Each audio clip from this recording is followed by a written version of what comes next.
You're listening to Were You Still Talking?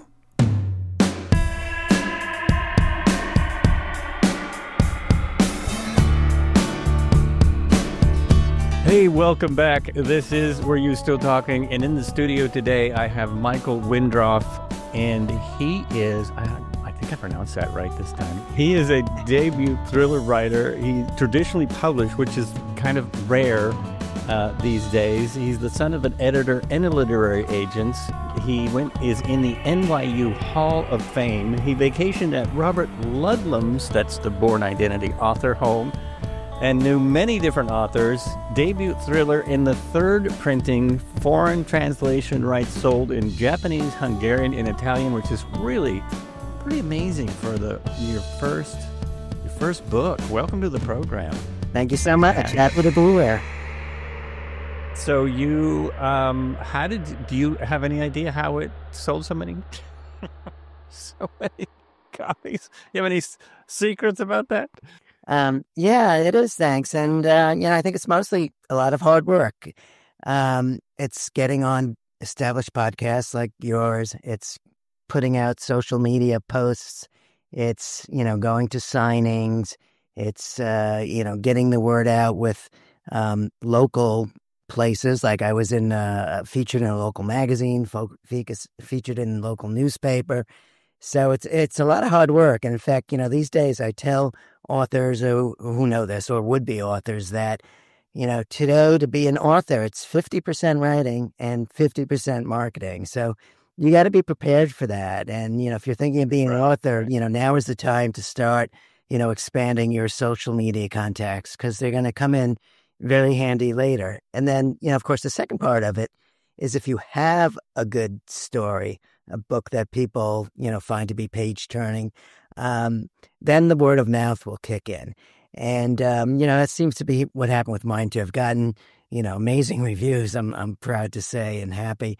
So, word gets around, and luckily, my hardcover edition sold out, and the paperback has just come out last week. So all is good. Oh, that's great. Congratulations on the paperback coming out. Thank you. That's fantastic. If someone hadn't seen your book, they didn't know anything about it, how would you describe, what would be your description of it? Well, the impetus for my novel was what my mother said to me the second I was born, or so I'm told. I was put on her chest. She looked deeply into my eyes, and she said, "Oh, how nice to see you again." And it was the again part that always stuck with me. I always wanted to do something with that, and eventually it played into the major twist ending of my book, What Goes Around. But, my marketing career, my business career got in the way before that. But that was the impetus. And the story itself is about these mysterious shootings that are going on in a small town. These two detectives are partnered up to try and figure out what's going on. One is big burly guy, like a Jack Reacher type, and the other is a brainy and beautiful lady.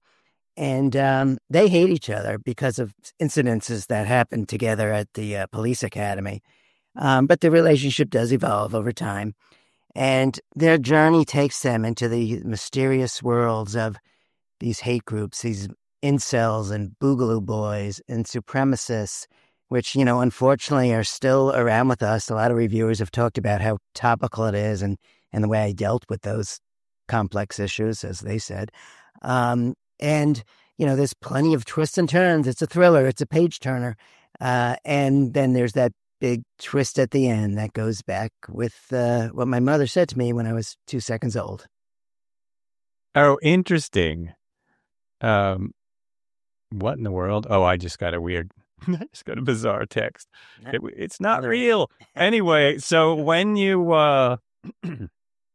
one, I assume that growing up with being the son of an editor and literary agent gave you some idea about the 50% business part of it. I mean, that most people, I don't think, have that to start out with. Like, well, I'm assuming that was helpful. Yeah, well, to tell you the truth, that was a long time ago. My mother and stepfather are no longer with us. So back then, I think publishers have never done a ton for authors, but back then, social Right. media didn't exist, and there was, there wasn't much an author can do other than write for many, many years. But, she was an editor at New York City publishing firms. And I distinctly remember her sitting on a couch on weekends, um, cross-legged, manuscript pages strewn about her, her red pen in hand, marking up these manuscripts with her comments for the authors. And I guess it did prepare me, but not totally, for when I got my editor's comments. Now, they weren't in a red pen, but, those words in the margins of the Word document, they felt like they were in a red pen. But Right. I knew that Right. that's what authors have to be prepared for, at least. And that's good, because I think a lot of young authors are not prepared for that. They have no idea. I've actually spoken to a few authors recently who understood that. I knew that it was going to be edited a lot, and self-edited. It's funny, not enough. Along those lines, I heard Sarah Penner speak at a conference. She's a best-selling author, and she recounted when her book was initially sold, and she got a decent amount of money for it, and she was so happy, thrilled that she actually got a traditional publisher that's going to publish her book. And then she says that she got her 20-page document from her editor for the first time, and she said she just cried and cried for like a week long, saying, "Why did they buy this book if they want so many changes?" No. And of course, she made most of them, and it became a better book and became a bestseller. Mm-hmm. And that's good. And was there anything that you were like, no, that's not right, I can't do that, or that's, was there back and forth? There were a few, and, my editor was really great. And, if I disagreed with something, he'd listen, want to hear my rationale. And sometimes he'd say, Michael, you're right. Let's keep it the way you had it. Or other times we talk and I'd say, no, you're right. Let's do it that way. So, there's a little bit of a give and take, but I think most of the comments I got back from my editor were right on and were good things to make. And so, growing up, it says in your biography and in your information that growing up you knew a lot of famous authors. You stayed at Robert Ludlum's home. Did you always want to be a writer? Because this is your first book.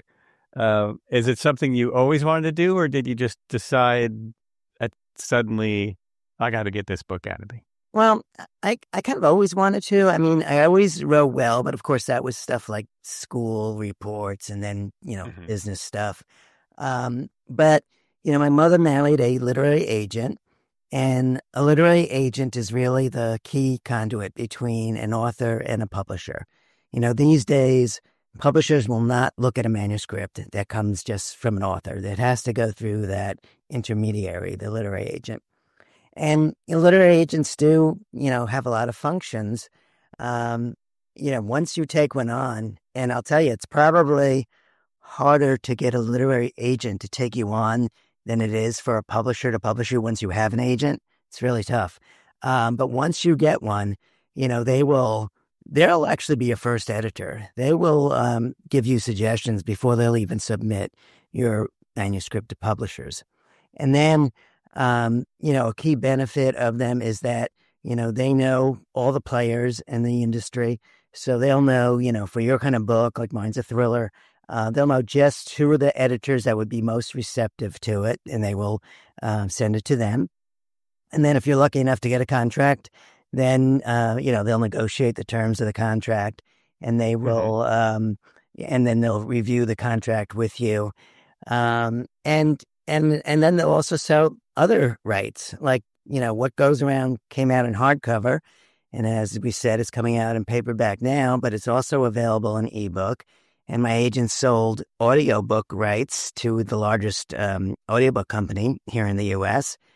And I was, happy to see that he also sold foreign translation rights to my book. So it came out this past summer in the Italian language, It's coming out in December in Japanese. And, well, this is the US, UK, and Australia cover, but they went a little bit different, and my rights were sold in Hungarian language, and this is the Hungarian language version. So, Oh, nice. yeah. So look, see it on you. If you're listening to the podcast, you can see that on YouTube. There's a video. Okay. Right. So, literary agents are key. So I grew up in a household with a literary agent, and most of his clients were mystery or thriller authors. So since I got the books for free, I was reading a lot of them, and I kind of learned, what I liked, at least in them, and what seemed to make them sell.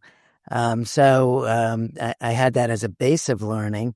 And yeah, you mentioned Robert Ludlum. He was one of my stepfather's clients, and he had a winter home in the Caribbean in St. Thomas.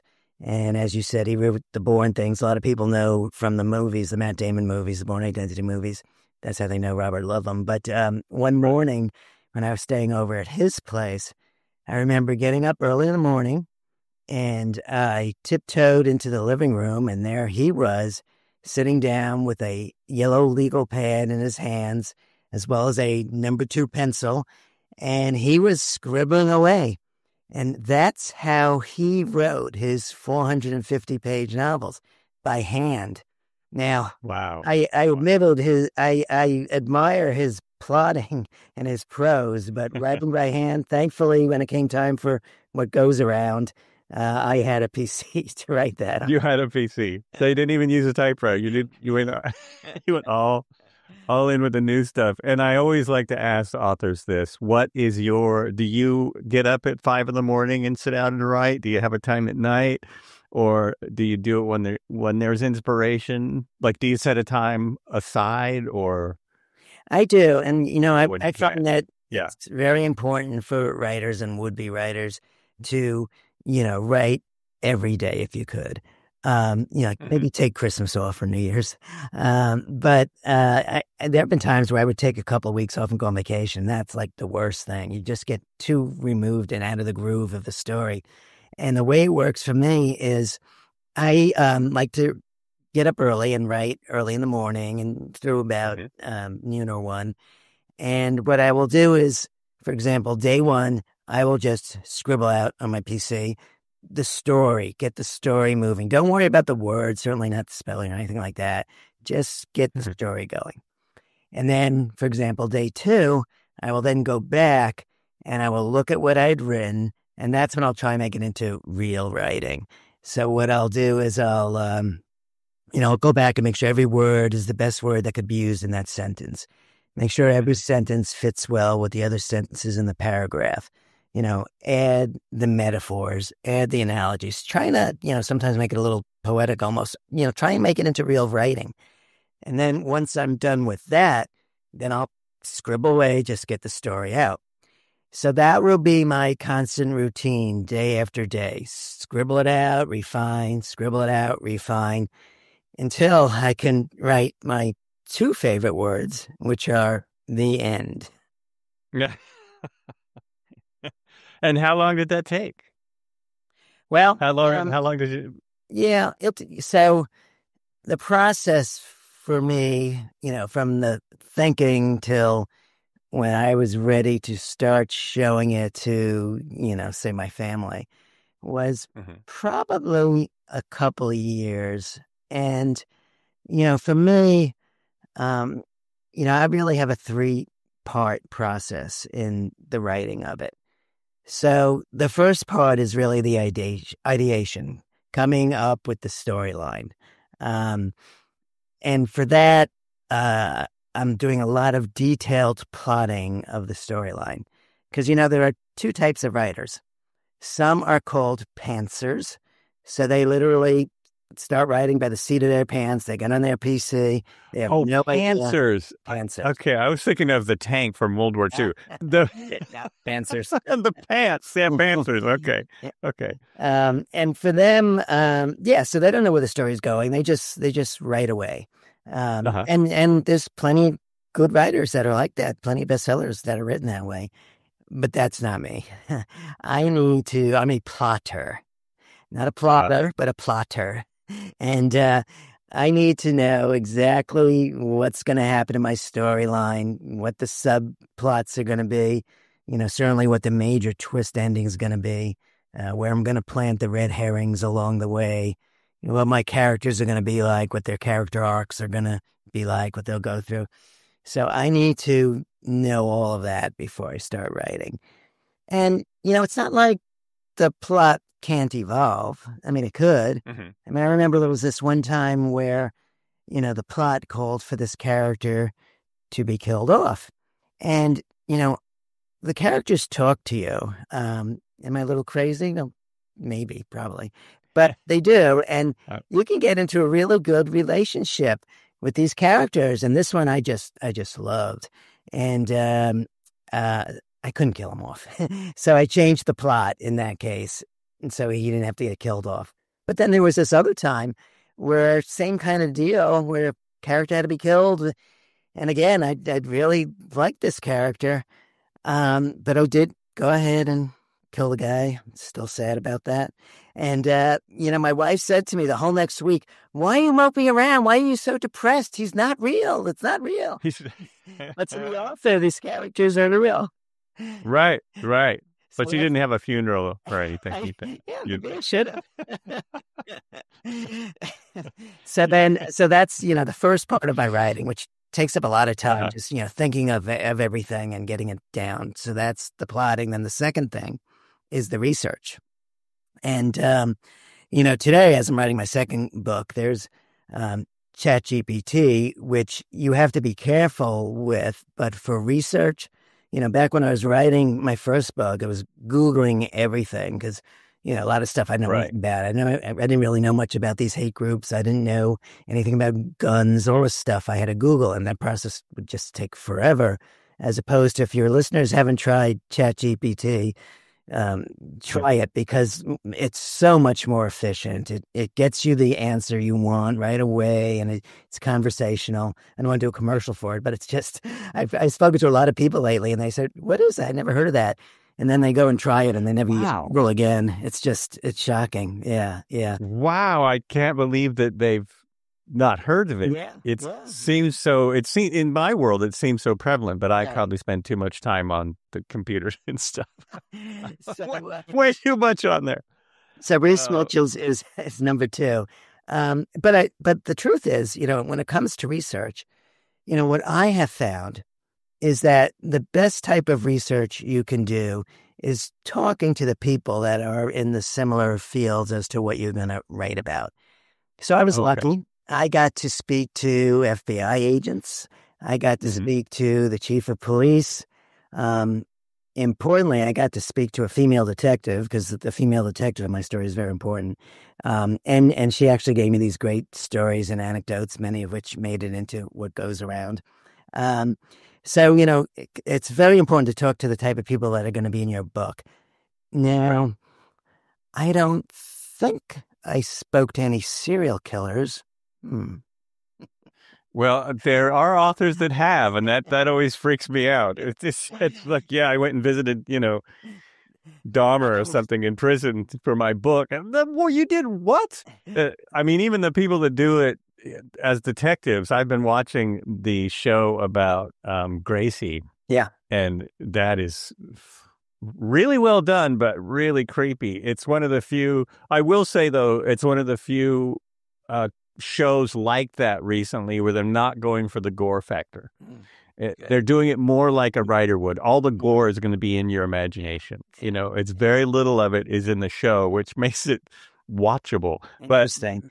But, a lot of it is about these detectives, how that's affecting them when they find out and have to then investigate what happened with this guy. It's pretty nuts. So I wondered about that with what you were getting into there, the, neo-Nazi groups and hate groups and all this thing, with that, I would have a really hard time doing that. I try, it's really, especially where I live, it's impossible to get away from that. And I guess we were living under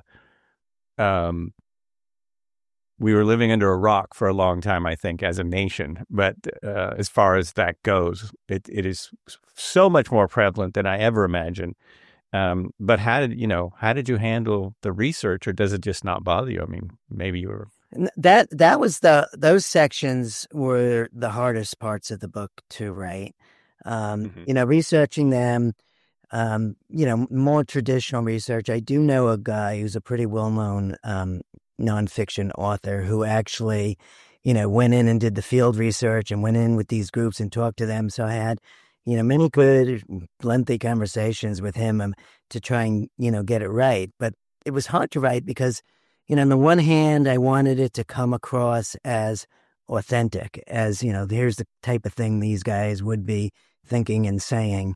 But the other hand, I didn't want to go above board and have people thinking I'm one of these guys. So I had to handle it, delicately. So it was tough writing. But, from what I've seen in the reviews, I think I got the balance pretty right. Oh, that's good. Yeah. That's good. You mentioned you were able to talk to a detective from Portland. Is that what you said? No, I not from Portland. Just I thought you said a female detective I spoke to. Oh, okay. Other male detectives too. I spoke to a lot of people. Good. And how much time do you spend talking to them? Like, were you able to interview them repeatedly, or you just have a few hours with them? I would say, well, that depends, but I'd say it's probably like a couple of hours with each. And then, in some cases, I had them review the parts of the book that I need to make sure I got those things right in their professions. And in one case, someone read the whole book. So I made sure they double checked. Oh, wow. Yeah. Of course, editors have a whole nother process for checking things, which I learned. That part I didn't know from my mother being an editor back in the day. But, what I'm referring to in terms of getting it right, when you're with a traditional publisher, there are just so many steps in the editing process. The first editor, the one that, buys your book, is more of I'd say a strategic, big picture editor. So that editor might say things like, maybe you should have a prologue, or maybe, this whole bit of action should happen later in the book. So, bigger picture things. Oh, interesting. Yeah. And then you have a line editor, and the line editor is just like it sounds, which is to make sure that every line is as good as it can be. And then you have a copy editor, and the copy editor's job is to, make sure you didn't say things like she had green eyes in chapter 2 and brown eyes in chapter 8. And they make sure, if you have dates in a timeline that they're all correct. They'll check facts on guns and police procedure and all of that stuff. So those are the first three editors. And then after that comes the proofreader. And they, go and, they'll find stuff that's wrong too. And even spelling stuff. And then every time I have to go through one of these stages of editing, I've got to read my entire book over again and make the corrections. So I thought I was finally done. And then my publisher says to me, "Hey, Michael, exciting news. The hardcover typeface has just been set.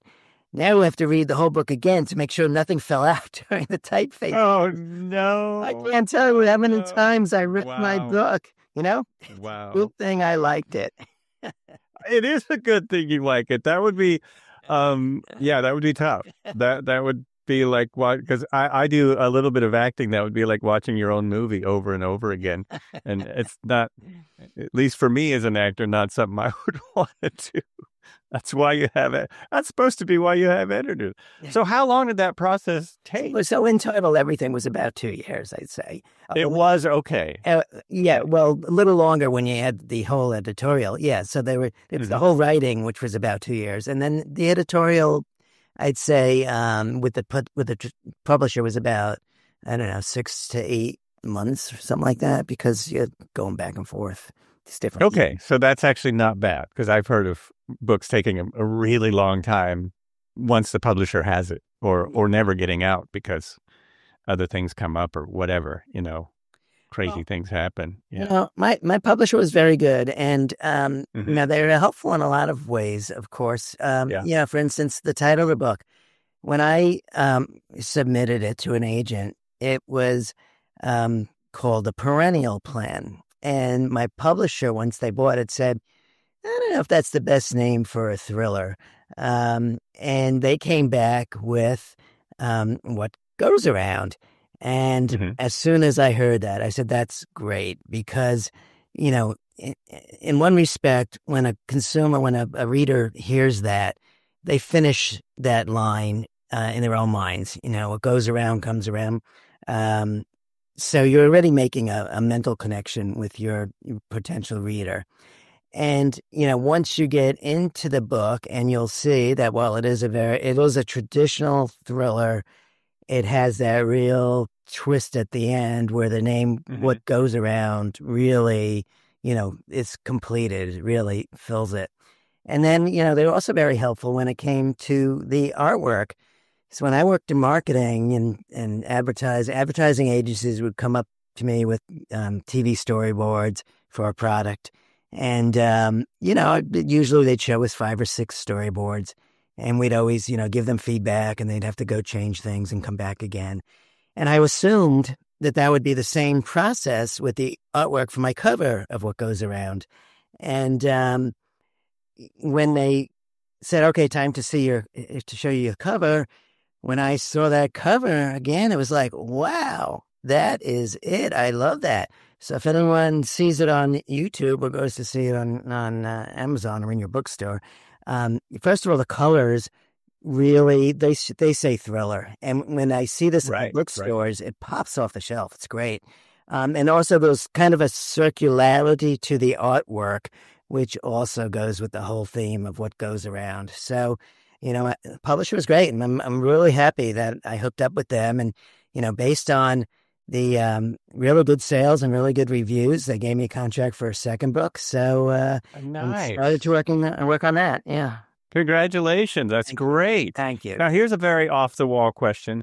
At what point does the author's name at the top and then the title below it? Because I've noticed that with some books. I had author gets a deer, we go that amount of fame.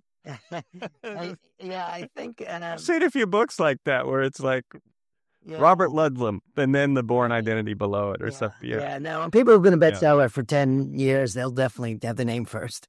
So maybe a few years. Won't be long. So have you, I'm sure you've thought about this. Would you ever be interested in someone buying it for TV or movies?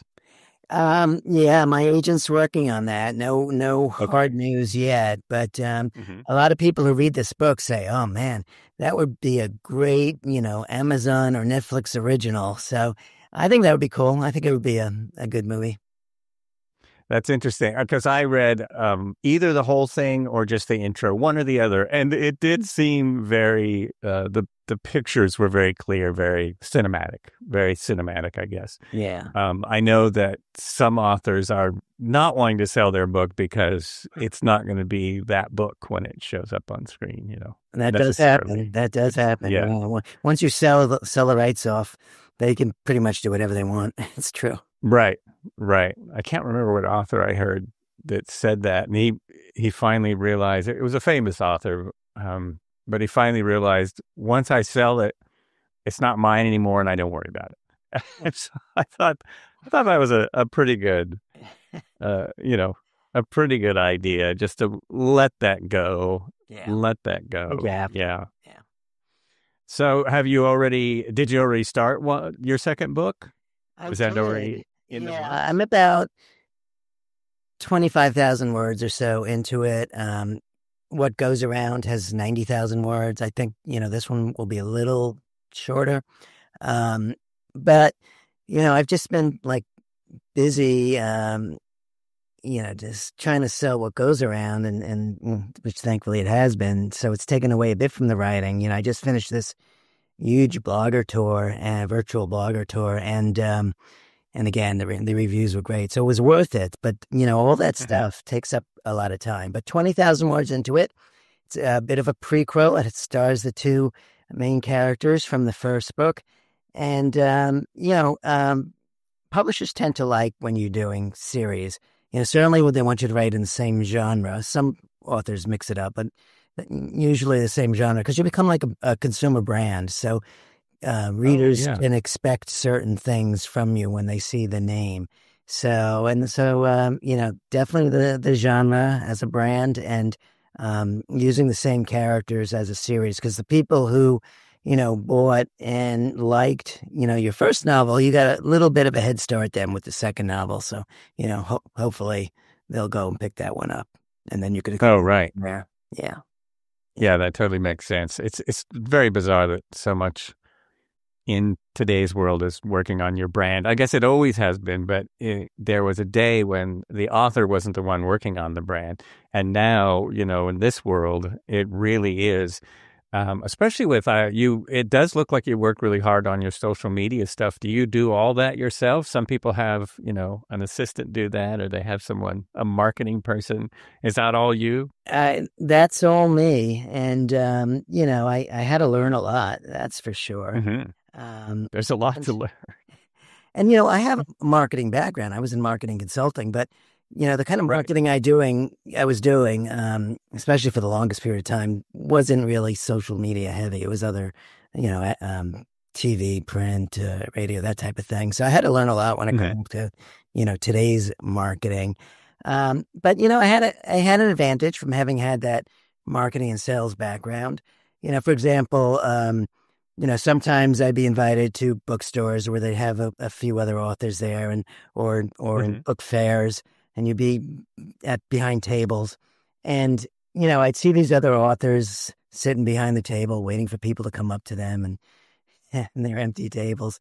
And I would, I think because of my background, I'd be in front of the table. I'd be telling them the story about the book. And, I always sold out at each of these events. But I think it's just, most authors, or a lot of authors, are introverts. And I think when I was young, I was. But I somehow faked it till I made it, and I'm no longer introverted, and I'm able to, because of my background, get out there and sell it. So I have a bit of an advantage there when it comes to the marketing aspect of it. But I find the more you do these things, the easier it becomes. Right. Still, that is a huge advantage. Because it seems, absolutely. And have you done tours on behind the book? Like actually going out to different towns, different cities?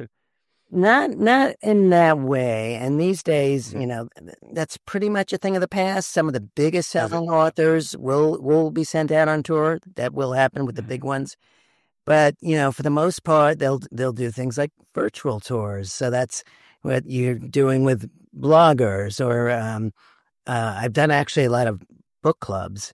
And it's interesting because thrillers in general are usually not like book club books, but because mine's dealing with societal issues and contemporary issues and it's twists, it has been really fun to interact with people in the book clubs. And in fact, just reach for this again, have to have YouTube, but the paperback was actually published with a reader's guide for book clubs because of the interest by book clubs in the group because of that.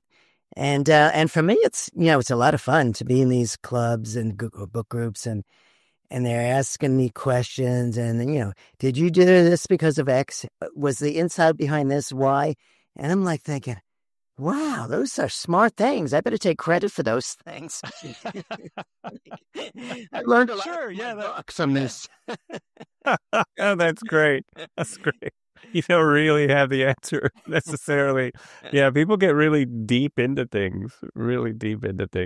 It's like all the theories people make up about TV series and movies that who knows if that was in there or not. It's like they watch them over and over again. And I have one of the people I interviewed on this podcast. I interviewed him for a different thing, but he did a documentary about Lost, the TV show Lost. I don't know if you ever saw that. Sure. So, so that whole thing was theories, all these different theories. The nervous wild. Yeah. I had no idea it went that deep until I saw this documentary. And I was like, wow. But that's great. I mean, if people are going to go in and, kind of dissect your work like that, that's got to be really thrilling. It was very cool. Yeah. And it's also... Go ahead. I just was going to say it's also great that they promote that on the paperback. Yes. Because people, reading seems to be it seems like it's going away, but books are selling. So people are doing something with them. Yeah. I mean, you look at some research studies and it could get a little scary. But, the thing that has also taken off has been audiobooks. And, thankfully what goes around is available in audio. But, those sales have really been rocketing in the last few years. And I think, it's just so efficient, people that are multitasking, they can be doing gardening or the dishes or driving to work or whatever and listen to a book. So that's been great. I mean, it was kind of interesting for me. People asked me, did you narrate your audiobook? And I didn't. So my publisher had offered me a few voices to listen to as to who would be the narrators. There's two narrators in it. So, I thought they sounded good, and so chose a couple of them. And then when I got to listen to the audiobook, I liked it, but it was very strange for me because, in a lot of instances, the inflections of the voices, how they said certain things, it was just not how it was done in my mind, how we then wrote it. So it was different. And I tell this to people and they say, well, that's fine. You don't have to worry about that because, the people who are going to buy your audiobook, they don't know what was in your head in terms of the voices. So it's not an issue. As long as the voices are okay, which they are, it's not an issue. But it was just very strange for me to listen to it. I listened to a clip of the audiobook and it is really good because I've attempted some audiobooks. It's I don't have the patience to do it because in today's world, and maybe these guys might not have to do this, but most people who do audiobooks also edit it. So, you might read a page. Actually, it's a sentence. You read a sentence or two, 3 different ways. Mm-hmm. So somewhere in there, you might have liked the inflection, but it's very, very tedious. You went back and listened to the edits. You might have been like, "Oh, they did it my way this time." Yeah, at one point. But they're both very good. They definitely know what they're doing. It sounds great. Good. Thanks. Yeah, and I wonder if the popularity of podcasting, the growing popularity, I'm wondering if that's helping with the audiobooks also. Yeah, I'll bet. People are getting used to that. They're getting used to just listening to something in their head. And yeah, I think so. I would think so. It's great. It's great that we have that ability now, another way to push books. Yeah. As long as reading doesn't go away, because I think reading is good. Have you done any readings? Does that happen when you at these events? Do you actually read bits? So usually so I've done besides the book clubs, I have done a whole bunch of events at bookstores and some other venues, and I don't read from my book, but what I do is I kind of give some history about myself and about the writing process, kind of, how we're talking today. But no, I don't read. I don't know. I kind of think that reading is a little bit of an easy way out and may not be as interesting to people, but I don't know. I could be totally wrong. I just like to do it. Everyone has their own way of doing things, and, I just like to do it talking instead of reading. Right. Yeah, everyone's different. Absolutely. Yeah, everyone's different. Yeah. So what do you have? Is this your favorite genre to read? Or do you read all kinds of stuff? Or you don't read? No, you have to read. I mean, if you are a writer or a would-be writer, you got to be reading in your genre. You have to know, you have to love your genre if you're going to write in it. And you have to, I recommend you read what's selling. So if you want to have your book sell a lot, you got to know what's selling. Mysteries and thrillers are the two genres I read all the time. And of course, like everyone else, I've got a stack of 200 to be read TBRs. Right. But occasionally I will read in some other category. But at least, for this point in my life where I'm a thriller writer, I feel I need to make sure I'm 100% up to date on what my other authors in the category are doing. But I love to read. And do you have a favorite author or a favorite book, either over lifetime book or maybe new book? Well, lifetime would probably be The Grapes of Wrath by John Steinbeck. Now, that's not a thriller, but just the characterizations that he has and the whole story and how he brought things to life. One of my favorite authors is Stephen King, especially his first 20 years or so. And again, for him, it's a mix of horror, thriller, but he's got a lot of character in it. And, there's always this debate, among authors, especially as it applies to my genre, about what's more important, the plot or the characters. And, for me, I think they're equally important. In the thriller genre, I think it's a must that you write, chapters that people don't want to put down. They want to, be forced to stay up all night. And I try and do that. And the way I try and do that is, first of all, I write short chapters. And I write that because I know people's, attention spans aren't what they used to be. I also think as the reader's reading through a book like that with short chapters, they feel like the story's moving, and they're progressing with it. So short chapters, and then I try and end each chapter with a cliffhanger. And the cliffhanger can be physical, or it could be emotional, or it could be psychological. So that, will make the reader want to get to that next chapter. And then I try and start each of the next chapters with a very intriguing sentence where the reader wants to know what the hell's going on. So, I feel, that's what works. I mean, in fact, there's a quote from J.D. Barker, who was number one on the bestseller list this past summer. And I'd met him at a conference, and he was nice enough to read my books because, so many people are asking him to read books, and he read mine. And he gave me a quote that's on the cover, which says, "Relentless and gritty, Wendroff expertly weaves a narrative that begs just one more page." So I love that because that's what I was going for. But at the same time that I wanted a page-turning, fast-reading novel, I believe that characters are just as important, and your reader has to get to know your character, and in most cases like your character, because if they don't care about the character, they're not going to care about what happens to them, and they're not going to care about the plot. So I think it's just as important. And when you develop your characters, you got to make sure they can't be perfect. And the bad guys, maybe there's some attributes that aren't as bad, because that's people. People are a mixture. So I try and make them come off as authentic as possible. And, there's also a debate about, when it comes to characters, should there be a character arc?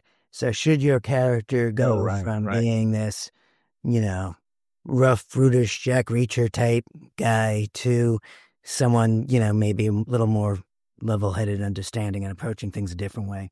And it's a real debate because, some people, again, like Lee Child with his character has no arc. His character, Jack Reacher, is always the same in every book.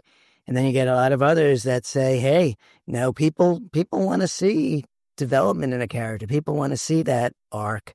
And I think, it also may depend to some degree on whether your novel is a standalone novel or whether it's part of a series.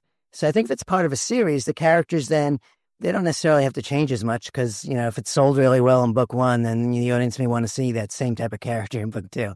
But it's an interesting debate. But overall, for me, it's got to be the combination of, characters that people can relate to and care about, as well as a book that they don't want to put down. That's really interesting. I sometimes get annoyed by books like that because you don't want to put them down, and then it's like, yes, I do. I need to go to sleep. Yeah, I got to sleep, and I really appreciate short chapters. I always like that where the chapter is not 50 pages long. It's like we're gonna move on now, and characters drive me nuts when they don't grow. I've not read the Jack Reacher books, but I've watched the series, and I think they changed it because he grows a teensy bit, but not really. Not, his ideas of what he's going to do next are always the same. So that does annoy me because there are some other there's a few characters like that in popular literature where they don't really grow, and that always makes me think, well, what's the point? Why am I watching this? What's going on here? Your character should grow. I think that's a good perspective. Yeah, I do. I think you're right. And it's interesting that you say, oh, now I'm forgetting the author you said is your favorite author. Stephen King. Stephen King is an amazing author. I think people maybe sometimes don't realize it because they only think of all the scary books he wrote. And my favorite stuff he's done is short stories and, dramatic stories, like Stand By Me. Yeah. That's one of his best works. Mm-hmm. And it was, you always wonder, well, he was in a different mood that day. But it shows his writing skills, and it's a good example of, well, he made up this story that's not much to do with what you're watching. You're watching characters, right? It's or reading. You read. It's all about the characters. Yeah, 100%. So, that is very interesting. I have to agree with you 100% there. It's there's an author I can't remember. He's from Miami. That his books are also very short chapters, and I do appreciate it. I'm not remembering his name, but he has a series of books, also about beliefs. I guess they're thrillers. Yeah. Is it Paul Eisen? Yes. Yeah. That's the one. Good writer. Brilliant. Yeah. Brilliant writer. And I love reading his stuff. And, and they finally did, I guess he's had a couple of TV shows and movies made about his books, and I didn't even realize it because they were so bad. But they recently did a series with that character, and it was brilliant. And I don't like the actor at all. Now I'm forgetting the name of the series. But anyway, I'll have to read it. It was sounds interesting. Yeah. It was very much in line with the books. Like it really worked the way they didn't butcher them. Which I went back and looked under his name for if they had made things out of his books, and I was like, really? That was supposed to be that was supposed to be that book? No, it wasn't at all. Oh, geez. That's funny. I really wish I could remember the name of the book. The show is got it's a different title, but anyway, it takes several of his books. Great author. Great author. So listen, what I like to do towards the end of the show, I like to ask some questions that are kind of off the wall questions and see the different reactions. Because you've done a lot of these, so this is probably going to be questions you haven't been asked. I'm guessing. Do you like turtles? Yeah, though I have a sad story with a turtle. When I was like 5 years old, I had a pet turtle, and I remember it was a very hot summer day. And I said, oh, my turtle should be out in the sun and, enjoy himself and be free. So I took him out of his container, and he was, just left on a hot pavement, and it didn't end well. So I didn't do a good job with turtles. But yes, we here in Florida, where I am, we have ponds behind us, and we have these big turtles. I love seeing them flopping around in the water behind me. Oh, nice. Yeah. Yeah, I like turtles from going to Hawaii and seeing the sea turtles. Nice. Always, that's where the question comes from. Okay. Have you ever thought about doing your own podcast? No, that would take away too much time from my writing. I want to focus on this for now. Good answer, because yes, it does. Do you believe in luck? In luck? Yeah, I mean, I think I've been very, very lucky. At the same time, though, I've worked very, very hard all my life in my different endeavors. So I think, if you work hard, then maybe you'll be around for some good luck as well. Yeah, I think that's definitely true. Yeah. And social media, do you think it's good or bad? You're using it a lot, so authors have to use it. There's no question about that. You got to get the word out. I mean, I think social media with the youngsters is terrible because of all the issues that it can cause and get people depressed. But I think it's here to stay for better or worse. Yeah, unless we have another interruption. Like yesterday. Like we did yesterday. That's a little bizarre. When I opened this app to record, it said your recording may take longer because of yesterday's incident. It's like, that affected everything. Wow. What day is this? The 20th? This is October 20th. If anyone's listening to this and wants to look back in history and go, what happened? Do you have a favorite podcast? Yes. All right, good answer. That's the best answer yet. Jeez, people, that's what the question's there for. This guy's catching up. Did you buy any new furniture lately?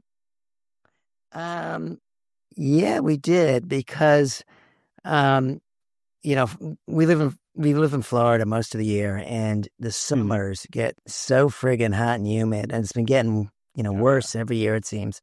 So finally last year we said we got to find a place to escape to. So in the summers we're now in northern Italy on a Lake Garda, and we had to buy all new furniture to furnish our apartment there. But what's good about it is, it has a terrace and I could look out over the lake, and the water really inspires me. So it's perfect for my writing. And, here in Florida, when we're here, we have a lanai and the turtle-filled water behind us. So I like to be surrounded by water. It's a good thing. That is interesting that you call it a lanai in Florida. I only have heard that in Hawaii. So it's a tropical thing, I guess. I guess the developers figured it's a good way to sell their new condos and houses. Right. That's probably. You don't have a balcony, but you have a lanai. Right. What was the last thing you bought online? The last thing I bought online was tennis balls. I like to play tennis. I play probably 3 or 4 times a week. I usually get about a dozen injuries in a year from it, but I like to play. So tennis balls, frequent purchase. Good. I like tennis so much better than pickleball. What? Have you broken any laws lately? Yeah, today. Let's see. There was today. There was a 30 mile per hour speed zone. I think I went 35, 40. That's usually good. That's usually what it is. If we get in our car, we're breaking laws. Yeah. I forgot long time ago, I saw a story where a police officer was just following people to see how many laws they broke. He wasn't pulling them over or anything. And, every about 15 minutes, and he would see 15 different violations. Wow. It's like, geez. There's a lot of things we don't pay attention to. Well, the police in our town are great, though, because they have a course that I took this year, and it's called Citizens Police Academy.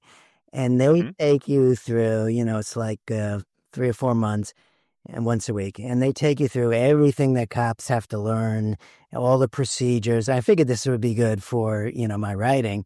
Right. But you meet the nicest people that are that are cops. I mean, they were very, very helpful throughout the whole course. It was a great thing that our town did.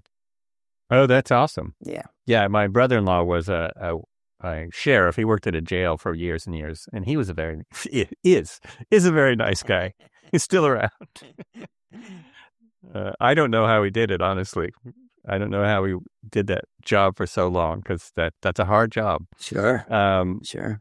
Do you believe in talent? Talent? Talent, yeah. Yeah, I do.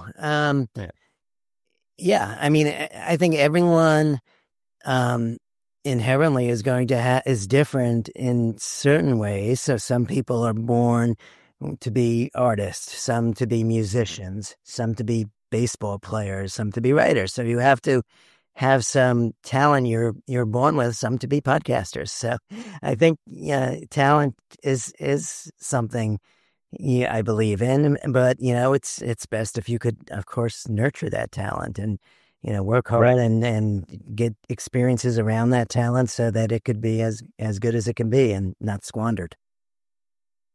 Yeah, I agree with that. I think working hard is a talent as well. That's something not everyone is good at. Interesting. Like myself.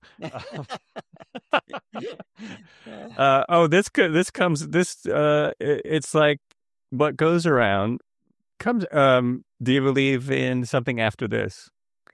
Well, yeah, I guess I do. I mean, that goes back to when my mother said, how nice to see you again.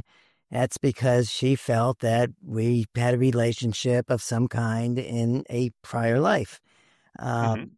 So, whether I 100% agree with that or believe that, I don't know. But, I certainly have an open mind to that. And, wouldn't it be so nice if we knew that, not just maybe in heaven, but, maybe in a next life, we'll be with our loved ones, interacting with them on this plane again. So, I don't know, but it's a nice thing to think could be going on there. That it could, yeah. I definitely think there are other things. I'm really. I mean, I don't know that anyone knows this. There are some people who have had near-death experiences that are absolutely sure. I cannot be that sure, but I really think there's different planes of existence, and they're kind of starting to find that out with science too. That whether there's lives before or after, they might actually all be happening now. It's the same time, and so we have memories, but we don't know how time works, so it gets confusing. How cool is that? I mean, I remember, and this happened, a lot more when I was younger, and I think there's something with the younger brain before, bad things, society gets on it. But I remember a number of times when I was younger, like 10, 8, where, I would turn a corner of someplace that I'd never been before, but all of a sudden say, oh my God, I remember that. And I remember those people on the terrace and that. So there was something always weird out there where I would just feel like I'd been to these places before. And, certainly also like with human relationships, sometimes you can meet someone and you just have a good feel for them, like on the spot. They're a good person. You want to be their friends. Right. You could also have immediate dislikes for some people, as happened in my book, What Goes Around. But it could all be tied into things like that. I mean, it's fascinating to think that there could be all sorts of interesting stuff going on. Right. Absolutely. That stuff fascinates me quite a bit. It's very interesting to me. Well, I'm not going to take up any more of your time today. I really appreciate you once you get bigger, maybe you could come back on the podcast. Sure. I'm looking forward to when I see that thousands of people are watching my podcast because, you were on it. Michael was on it. Well, what's that about? There we go. So now we're going to do you've been listening to, were you still talking? Today on the show, I've had Michael Wendroff, and we're talking about his book, What Goes Around. It's his first novel, but he's already working on his second. There will be info and clicky things in all the descriptions or info or wherever you hear it. There'll be something. Appreciate you listening. As always, thank you so much for listening to the podcast. And it's been a great talking to you. It's been a joy. So thank you very much. Thank you. That was great. Thanks a lot. And as always, be good to yourselves and be good to each other.